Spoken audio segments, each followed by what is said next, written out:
Sissy, instalação de Sissy. Pode chega mais que a galera está reclamando que está muito longe. Olha aqui, sempre na primeira rosca, vocês têm que trabalhar com a mão, ok? O equipamento, ele tem que, observe, tem que ser rosqueado com a mão. Se você usar a ferramenta aqui, nesse momento, você pode estar ferindo a rosca, você pode estar encaixando enjambrado. Isso vai dar um certo problema depois você na frente, que você vai perder a rosca do equipamento. Então, conselho e dica, sempre na mão, galera. Vamos rosquear sempre na mão, galera. Isso aí, galera. Essa é a dica do Montenegro.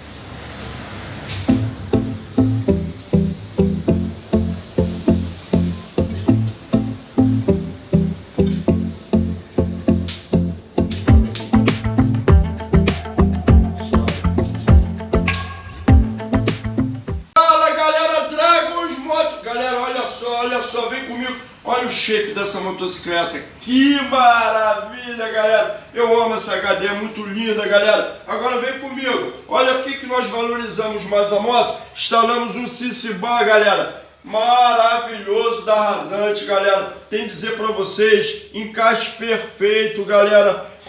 Lembra a dica do Montenegro, parafusinhos. Na hora de apertar, galera, é com a mão, valeu? Tem que iniciar a rosca com a mão. Isso é perfeição. Quando você encontra uma peça que entra os parafusos na mão, é porque a peça, medidas das peças estão exatas. Então diz o que pra gente, galera? Que a peça é maravilhosa, que a fábrica teve cuidado e que o equipamento é perfeito. Recomendo esse equipamento, galera. Encaixe perfeito, galera. Maravilha. Agora eu vou chamar aqui, o nosso irmãozão aqui.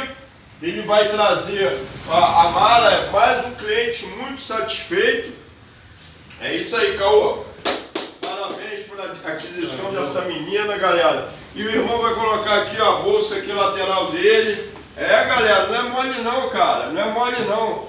Vou auxiliar meu irmão aqui, o encaixe aí, Essa galera aqui tá sabendo que essa moto é zero, né, galera? É uma moto nova, né, galera? É uma moto já de primeiro lugar, né, galera? Uma moto que a Harley colocou para vender aí, a galera tá gostando muito do equipamento. O equipamento é perfeito, galera. Perfeito. Bom, vamos aqui. Deixa eu ajudar meu irmão aqui. Aí, galera, dá um chego para cá agora. Eu vou te dizer, se você quer a instalação, você coloca aqui, eu estou colocando aqui agora para vocês, onde vocês vão conseguir. E vou dizer para vocês o que vai acontecer agora. Instalação gratuita, galera, 0800 do Montenegro, tá, galera? Hoje eu estou aqui com meu irmão, Caô, e eu vou dizer para vocês o seguinte, que a partir de agora, galera, instalação é gratuita, ok, galera? Presente do Montenegro para você. Você compra o Sissy aqui, e a gente te dá a instalação 0800. Valeu, galera? Isso é confiança no equipamento, galera. Muito bom, aprovado pelo Montenegro. Rasante.